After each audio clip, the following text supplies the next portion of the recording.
భారతదేశంలో ఎన్నో పురాతనమైన నగరాలు ఉన్నాయి. అందులో మనకు తెలిసినవి ఒకటో రెండో. కానీ ఈ మహానగరాలు వాటి సమయంలో ఎంతో గొప్ప కీర్తి మరియు పేరును సంపాదించుకున్నాయి. కేవలం భారతదేశంలోనే కాకుండా ప్రపంచవ్యాప్తంగా కూడా ఎంతో గొప్ప ప్రతిష్టను సంపాదించుకున్నాయి. మరి ఆ నగరాలు ఎందుకు అలా నాశనం అయిపోయాయి? కొన్ని నగరాలు యుద్ధాల వల్ల పోతే, మరికొన్ని నగరాలు ప్రకృతి వైపరీత్యాల వల్ల పోయాయి. ఈరోజు మనం ఈ వీడియోలో ఆ మహానగరాల్లో ఒక మహానగరం గురించి తెలుసుకుందాం. ఇప్పుడు నేను చెప్పబోయే మహానగరంలో ఎన్నో రహస్యాలు, ఎన్నో ఆశ్చర్యకరమైన విషయాలు ఉన్నాయి. ఎన్నో దేవాలయాలు, ఎన్నో కొండలు, ఇంకా సరిగమప స్తంభాలు, కదలని రాతిరథం, ఇలా ఎన్నో రహస్యాలను దాచుకున్న ఈ మహానగరం సుమారు 300 సంవత్సరాల పాటు విజయనగర రాజులు పరిపాలించారు. నగరం ఏంటో మీకు ఇప్పటికీ తెలిసుండాలి. ఇదే హంపి నగరం. సుమారు 300 సంవత్సరాల పాటు దక్షిణ భారతదేశాన్ని ఎంతో గొప్పగా పరిపాలించిన మన విజయనగర రాజులు ఎందుకు అంతలా పతనం అయిపోయారు? అసలు ఎవరి కారణంగా హంపి నగరం మొత్తం నాశనం అయిపోయింది? ఆ విషయాలన్నీ ఈ వీడియోలో తెలుసుకుందాం. ఫస్ట్ టైం మన ఛానల్కి వస్తున్నట్లయితే వీడియోని లైక్ చేసి ఛానల్ని సబ్స్క్రైబ్ చేసుకోండి. హంపి అన్న పేరు దీనికి ఎలా వచ్చిందో ముందు తెలుసుకుందాం. పూర్వం తుంగభద్ర నదికి పంపాదేవి అనే పేరు ఉండేది. పంపాదేవి సృష్టికర్త అయిన బ్రహ్మదేవుడు కూతురు. పంపాదేవికి చిన్నప్పటి నుండి శివుడందు ఎంతో ఆరాధన ఉండేది. అయితే ఆ భక్తితోనే పరమశివుడికి ఎంతో ఘోరంగా తపస్సు చేసి పరమశివుడినే ప్రసన్నం చేసుకుంది. పరమశివుడు ప్రత్యక్షమై ఏం వరం కావాలో కోరుకోమనగా అప్పుడు పంపాదేవి నన్ను వివాహం చేసుకోండి అని అంటుంది. దానికి సరే అన్న పరమశివుడు పంపాదేవిని వివాహం చేసుకుంటాడు. అందువలనే ఈ క్షేత్రం పంపాక్షేత్రంగా పిలువబడుతుంది. శివుడు పంపాపతి అనే పేరుతో కూడా పిలువబడతాడు. మరి విరూపాక్ష దేవాలయం ఎలా ఏర్పడింది? హేమకూటం కొండ ఎలా వచ్చింది? శివుడు పంపాదేవిని వివాహం చేసుకోకముందు ఘోరంగా తపస్సు చేశాడు. ఆ తపస్సులో లీనమైపోయి ఉండగా ఆ సమయంలోనే కామదేవుడు పంపాదేవిని చూసి కొంచెం జాలి పడతాడు. ఎలాగైనా పరమశివుడిని ధ్యానంలోంచి బయటకు తీసుకురావడానికి ప్రయత్నిస్తాడు. కానీ ఆ ప్రయత్నం కాస్త పరమశివుడు కోపానికి దారితీసింది. పరమశివుడు తన 3వ కంటి నుంచి వచ్చిన కోపాగ్నితో కామదేవుడిని భస్మం చేసేస్తాడు. కామదేవుడు చూసిన రతీదేవి ఎంతో బాధపడి పరమశివుడి దగ్గరికి వెళ్ళి తన భర్తను బతికించమని వేడుకుంటుంది. అప్పుడు పరమశివుడు దయతలచి కామదేవుడికి తన ప్రాణాన్ని తిరిగి ఇస్తాడు. కానీ శరీరాన్ని ఇవ్వలేడు. ఎందుకంటే తన శరీరం మొత్తం బూడిదైపోయింది కాబట్టి. ఆ తర్వాత శివుడికి పంపాదేవికి వివాహం జరుగుతుంది. దాన్ని చూసిన దేవతలందరూ ఆకాశం నుండి బంగారు వర్షం కురిపిస్తారు. అందువలనే ఇక్కడి కొండకి హేమకూటం అనే పేరు వచ్చింది. అంటే బంగారు పర్వతం అని. ఈ పర్వతం మీదే సుమారు 40 దేవాలయాలు ఉన్నాయి. అందులో ముఖ్యమైనది విరూపాక్ష స్వామి దేవాలయం. ఈ విజయనగర సామ్రాజ్యంలో ఎన్ని దేవాలయాలు ఉన్నా సరే మొదటగా విరూపాక్ష స్వామి ఆలయానికి ఎక్కువగా ప్రాముఖ్యత ఇస్తారు. ఎందుకంటే విజయనగర సామ్రాజ్యం తొలి దశలో ఉన్నప్పుడు ఈ విరూపాక్ష స్వామిని ఈ విజయనగర సామ్రాజ్యం మొత్తటికి కాపలాదారిగా అనుకునేవారు.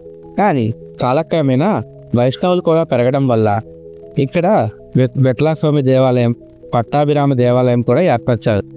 అలాగే ఈ హంపికి రామాయణం కూడా సంబంధం ఉంది. ఎందుకంటే ఆంజనేయ స్వామి జన్మించిన కిష్కింద రాజ్యం ఇక్కడే ఉంది.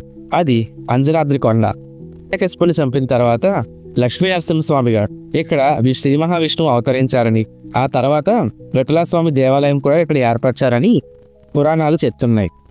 ఇక్కడే గణేశుడి ఆలయం, వీరభద్రస్వామి ఆలయం, మహాకాళి ఆలయం కూడా ఈ హంపిలో ఉన్నాయి. మరి హంపిని 300 సంవత్సరాల పాటు ఏ రాజులు పరిపాలించారు? హంపిని ఎలా కనుక్కున్నారు? అసలు విజయనగర సామ్రాజ్యం అనే పేరు ఎలా వచ్చిందో ఇప్పుడు చూద్దాం. ఈ హంపికి పునాది వేసిన వాళ్ళు మరియు అక్కడ తెగజాతి నాయకులైన హక్క మరియు బుక్క వాళ్ళు ఒకసారి వేటకు వెళ్తున్నప్పుడు వాళ్ళు చూసిన అసాధారణ దృశ్యాన్ని వాళ్ళ గురువు గారికి చెప్తారు. అదేమిటంటే వాళ్ళ వేట కుక్క ఒక కుందేలుని వెంబడిస్తుందట. ఆ కుందేలు ఒక ప్రదేశానికి చేరుకోగానే అది ఎంతో ధైర్యం తెచ్చుకుని తిరిగి మళ్ళీ ఆ వేట కుక్కనే వెంబడించిందట. అదంతా చూసిన వాళ్ళిద్దరూ వెంటనే వాళ్ళ గురువుగారి దగ్గరికి వెళ్ళి జరిగిందంతా చెప్తాడు. అప్పుడు వాళ్ళ గురువుగారు ఈ స్థలంలో ఏదో ప్రత్యేకత ఉంది, మీరు ఈ రాజధానిని ఇక్కడే స్థాపించండి అని అంటారు. వాళ్ళిద్దరూ గురువుగారి ఆదేశం మేరకు వాళ్ళ రాజధానిని అక్కడే స్థాపిస్తారు. అదే విజయనగర సామ్రాజ్యంగా మారుతుంది. ముందుగా దానికి విద్యారణ్యం అనే పేరు పెడతారు. అది వాళ్ళ గురువు గారి పేరు. క్రమంగా అది విజయనగర సామ్రాజ్యంగా మారుతుంది. 300 సంవత్సరాల పాటు 4 వంశపు రాజులు వాళ్ళు ఈ విజయనగర సామ్రాజ్యాన్ని పరిపాలించి మొత్తం దక్షిణ భారతదేశాన్ని అంతటినీ గొప్ప ప్రతిష్ఠ తీసుకుని వచ్చారు. విజయనగర సామ్రాజ్యంపై ముస్లిం రాజులు ఎన్నోసార్లు దాడి చేయాలని ప్రయత్నించినా సరే వాళ్ళకి ఓటమి మాత్రమే మిగిలింది. ఎందుకంటే ఈ విజయనగర సామ్రాజ్యంలో వాళ్ళు యుద్ధానికి వచ్చి తిరిగి మళ్ళీ ప్రాణాలు పోగొట్టుకుని వెళ్ళేవారు. డామింగో పేస్ అనే పోర్చుగీస్ గుర్రపు వ్యాపారి ఒకసారి ఈ హంపీకి విచ్చేసినప్పుడు తను చూసిన అనుభవాన్ని ఒక లేఖలో రాసి వాళ్ళ దేశానికి పంపించాడు. అదేమిటంటే అతను నేల మీద నుంచున్నప్పుడు ఈ హంపి అంత కనబడలేదంట. కానీ ఇతను ఎప్పుడైతే మాదంగ పర్వతం ఎత్తాడో అక్కడి నుంచి చూసిన ఇతను ఎంతో ఆశ్చర్యపోయాడు. ఎందుకంటే ఎన్నో కొండలు, వాటి మధ్యన ఎన్నో చెట్లు, ఇల్లులు, ఇంకా కొలనులు ఉన్నాయి. అదంతా చూసిన ఇతనికి 2 కళ్ళు చాలలేదు. అచ్చం అతను రోమ్లోనే ఉన్నట్టు భావించాడు అని ఆ లేఖలో పేర్కొన్నాడు. ఎందుకంటే ఆ సమయంలో హంపి యొక్క వైభవం అలాంటిది. మరి క్రమేణా విజయనగర సామ్రాజ్యం శ్రీకృష్ణదేవరాయల పరిపాలనలోకి వెళ్ళింది. అతని పరిపాలనలో హంపి ఎంతో గొప్ప పేరును మరియు ప్రతిష్టను తెచ్చుకుంది. ప్రతి వారం హంపిలో వ్యాపారం జరుగుతూ ఉండేది. అంటే హంపి ఒక పెద్ద వాణిజ్య కేంద్రం. గుర్రాల నుంచి వజ్రాల వరకు ఏది కావాలన్నా ఈ హంపిలో అప్పుడు దొరికేవి. అందువలనే ప్రపంచ దేశాల నుండి రాజులు, ఇంతమంది వీరులు ఈ హంపికి విచ్చేసి వాళ్ళ గుర్రాలను కానీ వాళ్ళ వజ్రాలను కానీ అమ్ముకునేవారు. ఎక్కువగా చైనా, మంగోలియా, శ్రీలంక, జర్మనీ ఇలాంటి దేశాల నుంచి వచ్చి వాళ్ళ గుర్రాలని ఇక్కడ అమ్ముకునేవారు.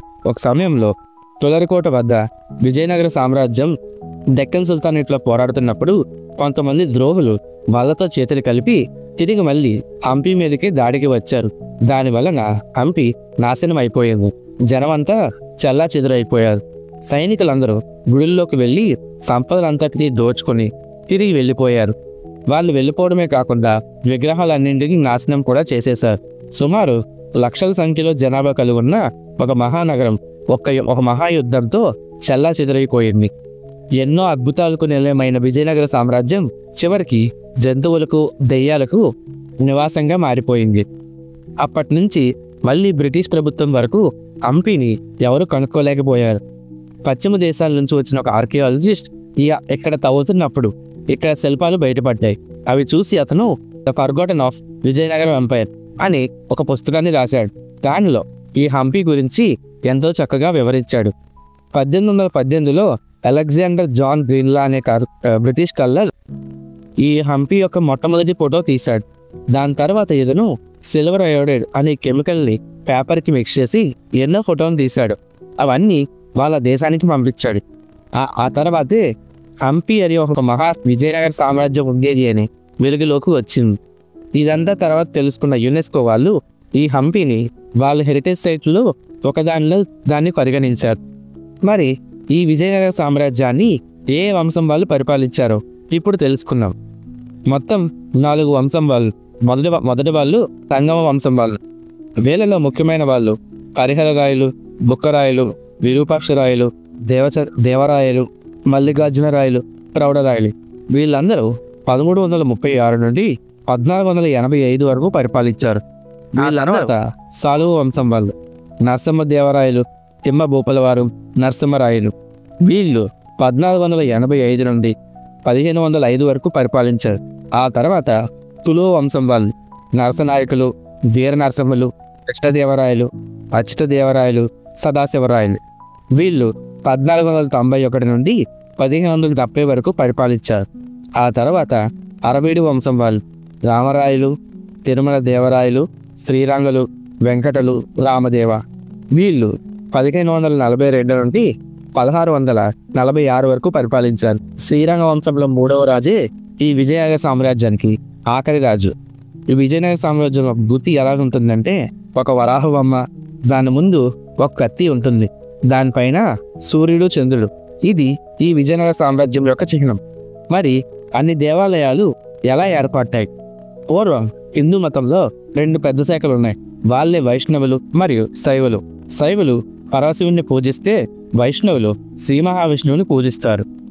అయితే విజయనగర సామ్రాజ్యం తొలి దశలో ఉన్నప్పుడు ఇక్కడ విరూపాక్ష స్వామిని నగరం మొత్తానికి కాపలాదారిగా భావించారు.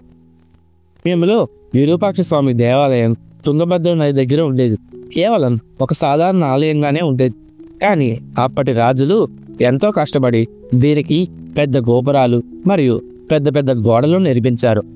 కాలక్రమేణా విజయనగర సామ్రాజ్యం అభివృద్ధి చెందుతున్నప్పుడు వైష్ణవులు కూడా ఎక్కువయ్యారు.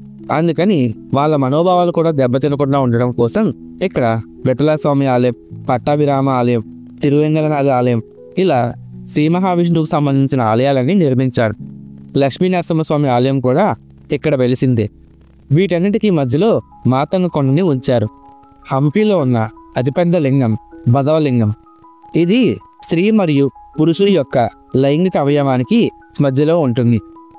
ఆ తర్వాత ఇక్కడ తుంగభద్ర నది ఒడ్డున ఇంకొక మనం లింగాన్ని చూడొచ్చు. ఆ శివలింగానికి సింధూరం పూసి ఉంటుంది.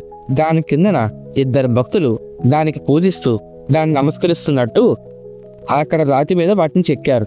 మరియు 3 తలల నంది కూడా విరూపాక్ష స్వామి ఆలయంలో కూడా ఉంది. ఒక పెద్ద బండరాయిపై నంది ప్రతిమలు కూడా చెక్కి ఉంటారు. ఇంకొక బండరాయిపై గణపతి యొక్క చిత్రం. దాని తర్వాత అక్కడి రాళ్ళ మీద శ్రీ మహావిష్ణువు యొక్క అవతారాలు, అంటే ఏ సమయంలో ఏ అవతారాలు ఎత్తారో వాటన్నిటి గురించి కూడా వివరించారు.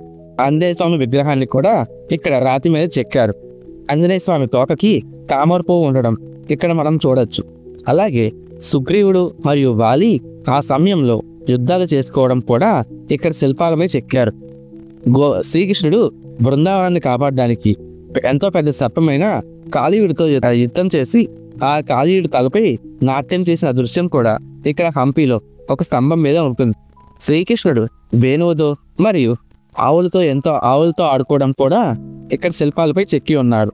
అలాగే ఈ హంపీలో ఉన్న శిల్పాల యొక్క ప్రాముఖ్యత గురించి వస్తే ముందుగా మనం చెప్పుకోవాల్సింది సరిగమప స్తంభాలు.